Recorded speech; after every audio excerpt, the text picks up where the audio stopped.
Hi, y'all. Good morning. Let's get a little adjusted here. It's time for a conversation. And this is a conversation that I wish more people had, but I want to be 100% real so that we can be 100% real with each other. All right, let's have a conversation about comparison. I don't know if you've ever heard that comparison is the thief of joy. And when I heard this for the first time a couple years ago, I started realizing the times where I struggled with the most dissatisfaction or frustration in my life or my business, it was on the back of comparing myself to other people or comparing myself to the version of myself I thought I should be. So when I was the most happy, joyful, fulfilled, it was when I realized I was doing something I loved. And when I was most dissatisfied, depressed, or frustrated, it was when I was comparing myself to someone else or to the version of myself I just wasn't at that moment. I've also known that comparison slows your growth. Is that whenever I was just focused on doing the thing that I wanted to do, whenever I was just focused on like, this is my plan and this is my strategy, I became highly aware that I was growing at a pace that I was sustaining, that I was good at. And whenever I felt like I was stuck in molasses, it was because I wasn't focused. I was focused on what somebody else was doing or what somebody else was doing or what somebody else was doing. I spent the most valuable thing that I own, time, the most valuable thing that you own, time. We can never buy time. There are billionaires who wish they could buy time and they can't. It is the most valuable thing that we own. So if we know that time is so valuable, why would we waste it looking and comparing at what somebody else is doing? I also knew, embarrassingly enough, was that comparison made me feel sad and it made me feel slow. But my version of sad and slow, other people could look at and be like, wow, I wish I was at where that person was. And then I had to take a big step back and realize that what I had in my life was something that I had prayed for. I don't know about you. Have you ever gotten into your life? Like, think back when you were younger. Think back to who you were 10 years ago. And you thought to yourself, if I ever got that, well then, man, I'd be done. Like I will have made it. I will have got to where I want to go. And then you get the thing that you want, and then you realize it's not enough. I'm not satiated. I want more. But if we take a big step back, the thing that we dreamt of doesn't feel like it's enough because we what? Compare. So I don't know about you, but I was getting robbed of joy, of growth, and of time by an enemy who I let in my head. I welcomed an enemy to sit at an outpost in my head when instead I should have said, not today. I'm going at my own pace. I'm going to get where I'm intended to go because what is meant for me will find me. Those are not my words. I saw it somewhere on Instagram and it was a mantra. And I was like, this is for me. This is for me. What is meant for me will find me. And when I look at what somebody else has, I should not say, that was mine. Why am I not getting it? Heck no, because what is meant for me will find me. And when somebody else has something that I very much want or desire, my objective shouldn't be why them, why not me? My objective should be good on you because what you're doing is opening doors for me when it's my time. Right now, it's just not my time. Now, there is a distinction. Like, this isn't like a big rah-rah fest, okay? Like, it is to be one and okay with where you are and to focus on your own growth and not to squander your time. But there is a distinction. In that distinction, it feels like maybe we spend countless hours on coming up with a plan, but then we never really take action. We think about doing things. Do you know that scientific studies have shown that the amount of dopamine in your brain, dopamine is like what makes you feel good. The amount of dopamine when you watch somebody eat a delicious hamburger is this almost the same as when you yourself eat a delicious hamburger. When you watch an inspiring video on like YouTube or Facebook and they're working out and they ran 27 miles and they just crossed the marathon finish line, the shot of dopamine that you feel is almost the same as the person who ran the marathon. Almost the same. So if we use that same logic, thinking about your plan gives you the same amount of dopamine, the same amount of satisfaction almost as doing it. But then reality sets in. If you are not doing the work, you will not get results. You might feel like, I'm so happy. I'm so happy I have my plan. I have my plan. But what are you doing? And this is where the work begins. Having an idea is great. Having a plan is better. But doing the work is incomparable. But then when you are kind of like, okay, I'm ready. I'm ready, Jasmine. I'm ready to have my plan. I'm ready to do the work. And then after this call, in like 2 days, call, chat, you're going to be wondering, okay, but what happened?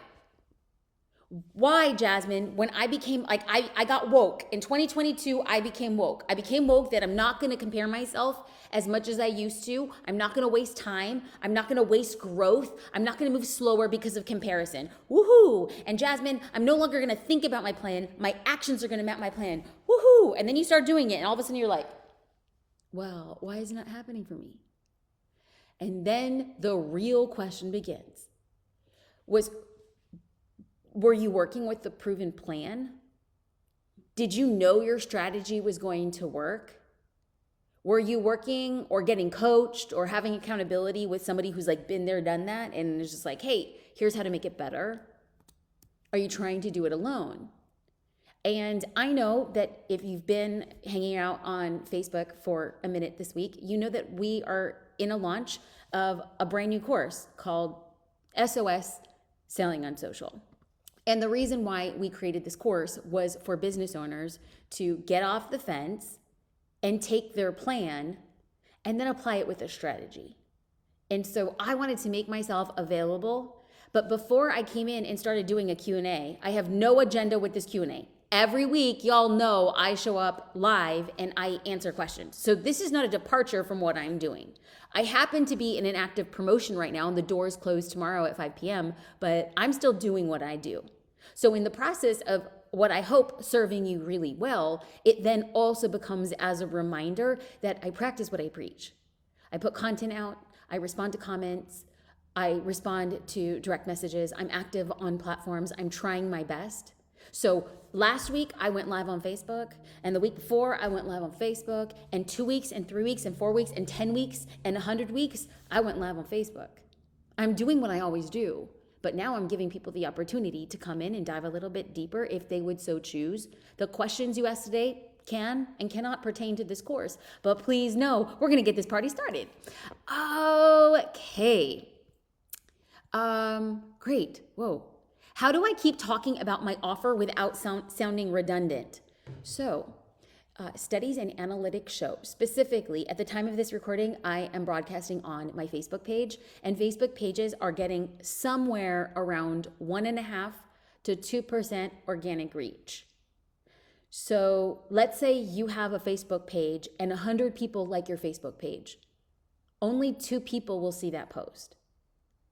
You have to post a lot of times for your entire audience to see any sort of business announcement. And if then that happens, that same person will only see a few of those posts. So it feels redundant. And actually, I'm in the process of a promotion, and my first thought this morning was, wow, I feel very redundant. But then I put a post out on Instagram, and people are like, I haven't even heard of this. I'm so glad I saw this. So I will choose to think that I'm annoying people or being redundant. Or I will choose to say, Jasmine, you have shown up every week on Facebook. You have shown up 6 days a week on Facebook. You have shown up 6 days a week on Instagram. What you're doing is the same. Your frequency is the same. The cadence and the messaging when you're in a promotion, the call to action, what you want somebody to do is different for this time. But I refuse to back down, and I refuse to apologize that on the back of over 4, 5, 6 months of just giving, that when it comes time to make an offer that some people might not want and some people might want, I'm not going to apologize for that. It's called running a business, and I want to display that when you sell with a strategy and a plan, you become confident. You're not second guessing jack squat anymore. I know that about 2% of the people who see this video may consider the offer. It does not stop me from showing up. Okay, so Kathy Smith, how do you know what your purpose is? Everybody defines their purpose differently. So somebody's purpose could be that they're building a business for their children. They're going to pass off. That's their purpose. Why they get up and they do the things they do. Some people find purpose in changing the world or making it different or better. Some people find purpose in the connection that they're making with other humans. And some people find their purpose in financially changing their life. That money is the driving force. And one isn't better than the other. But people will find purpose. And as a business owner, when you know your purpose, it makes it easier to show up when days are very hard. It makes it easier to show up when you're not getting sales when you think you should be getting sales. It calibrates you that on like the late nights or the early mornings or the happy hours you're not going to, you know I'm doing this because this is my purpose. Now, when you first start a business, there's a lot of stuff that you have to do. And so I know the temptation is to be like, well, I'm just doing it because I love it and I'm passionate. That's great. I love it. But if you can dedicate 3 minutes a day for 30 days, and you just write down what you believe your purpose is. And it could be anything from financial freedom to helping people to making a difference, whatever it is, whatever comes up for you today. And at the end of 30 days, you look back that you would spend 3 minutes every day just writing what you think your purpose is. You're going to start seeing a pattern. And you're like, oh, this is why I'm doing what I do. And my purpose, Kathy, is to empower business owners that the impossible is possible. That it is in fact possible that people, a small business owner, can make enough money to change their life. Do you know that enough money to change your life may be $5,000? It will move you into a different apartment. It could be $10,000. It could go from being a 1-car family to a 2-car family. It could be $20,000 so that you get to send your child to a private school or take your family on a 2-week vacation where you get to live it up. It could be $100,000 where you then have the ability to employ 1 or 2 other people. My purpose is to remind business owners that whatever they think is lofty or crazy can actually be monetized, because money is not the reason that we are in business. Money is the tool. Money is the tool. Sales is the tool that you can use to get what you want. And what you want and what I want are very different. But the actions we take to get what we want vary the same. And so we created SOS. We created this course to remind people that there is a strategy and there is a plan when it comes to getting sales on social media. You can't just throw mud on a wall and be like, I hope my Facebook group works and converts. There's a different methodology to showing up and converting your followers into customers. That's why we created the course, but also to buttress that people a lot of times are so freaking talented. Their products are good, their services are good, they know how to show up, and yet they don't know how to sell. And the sell is not a place of weakness, not a place of shame, not a place of embarrassment. Selling is power. Selling is control, and selling is confidence. The issue then becomes, do you know how to strategy to build yourself up to be that confident and to show up on the daily undaunted? That's where the real work begins. Okay. Let's go into what is the value benefit of investing in SOS as a user of Social Curator. This is the best way to describe. So for those of you who don't know, Social Curator is a monthly subscription. We have users. Now, if you're a user of Social Curator, you get a special price for SOS. Why? Because we believe, I'm going to use the analogy of working out at the gym. Social Curator is the gym. It's the machines, right? Those are our resources. It's the Zumba or the spin classes. That's like the group coaching that I do and the guest master classes. In fact, I'm doing a group coaching today, right? You can go to the gym and work out on your own. You can go to the gym and use the machines and do your Zumba class, and you're great.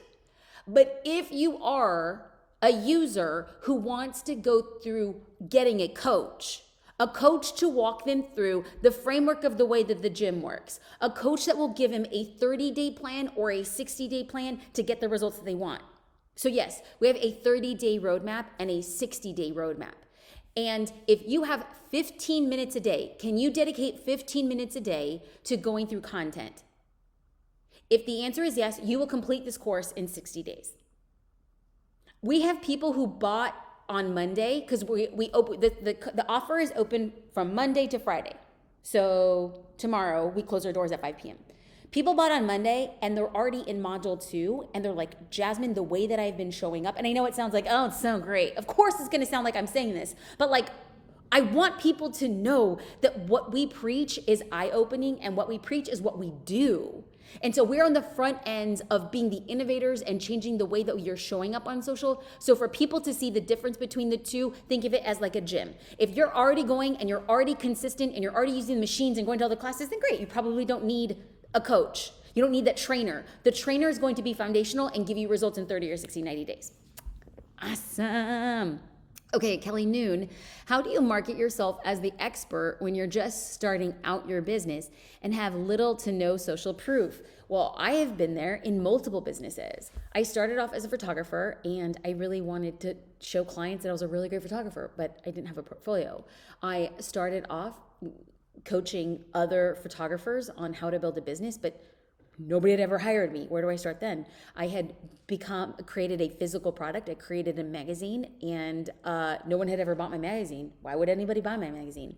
I wanted to become a speaker and teach people about building a brand and marketing on social media and speak on international stages. Didn't ever speak in a stage before my life. I wanted to create a podcast. I was worried nobody was going to listen to this podcast. Didn't have a review, had no social proof. I had no idea who was going to listen. I have been there so many times, and every single time I got into a space where I was wildly unqualified, I just reminded myself that I'm there to serve one person. I don't need to pretend to be something I'm not. But I promise you that you know more than your customer. Somebody once told me it's the 10%. If you know 10% more about whatever you're selling, you have a market. So if you are a boutique owner and you know how to dress 10% better than your customers, although you've never had a customer yet, but you know you can dress 10% better, you should be creating content and showing your 10%. If you're a photographer and you really want to build a portfolio, but you're like, oh, there's people out there with iPhones that, they probably shoot better. Maybe, but do you know 10% better of how to pose a client, how to create an experience for a client? Are you 10% smarter on how to create an album for that client? Are you 10% better at teaching people how to print off their images than a client? Then you a business. You're an industry authority. Are you a business coach and you're like, I've never coached anybody in business before? That's okay. Do you know 10% more about the business mindset that's needed? Great. Share that 10%. You have a business. There will always be somebody who knows less than you. There is always somebody who is not as empowered as you. And there always is somebody who is less entertaining than you. It goes back to the 3 ways, the 3 E's of creating compelling content on social media. You want to be empowering, engaging, or entertaining. Every time you put out a post, empowering, engaging, entertaining. If you hit those 3 E's, as long as you're 10% more educating, 10% more empowering, or 10% more entertaining than somebody who would buy from you, you have a business. My daddy always said you will find excuses not to do what you've been intended to do, or you will find reasons for your success. There's no reason why I should be the CEO of a SaaS company. That's freaking crazy. I didn't even know developing existed up until a couple years ago. I didn't know what a SaaS company was. And yet I find myself at the helm of a multi-million-dollar SaaS company. I'm a brown girl from the hood. I should not be in that position. And I am. Not because I'm better or smarter or savvier. I just know 10% more on the back of being in business on what business owners need. There are people who are smarter than me. There are CEOs that are much better. There are content creators who are much better, and there are podcasters that are much better. There are coaches that are much better. But just because I know that somebody else better exists, it doesn't stop me from showing up. Because I need to talk with and convert and convince and support and coach and keep accountable a small group of people who will not just become users of Social Curator or students of SOS. They will become evangelists. They will say that Social Curator and SOS became a digital marketing agency in their pocket that gave them the marketing resources for them to stop wasting time and show up and get the results that their business deserves. If that's not you, no problem. It's somebody. I know that in the course of me giving this live presentation, 21 minutes, I am certain I converted one person. I get notifications. I'm kind of cheating because I get notifications whenever somebody signs up for Social Curator or signs up for SOS. A little kind of notification comes on my screen. That person needed to hear what I had to say today. And I'm humble enough to be hella appreciative of that one person, because that one person's going to tell one other person, and those two people are going to tell two other people, and those four people are going to tell four other people. And that's how you build a business. And that is what I teach, that is what I preach, and that is what I know. It is just a mindset.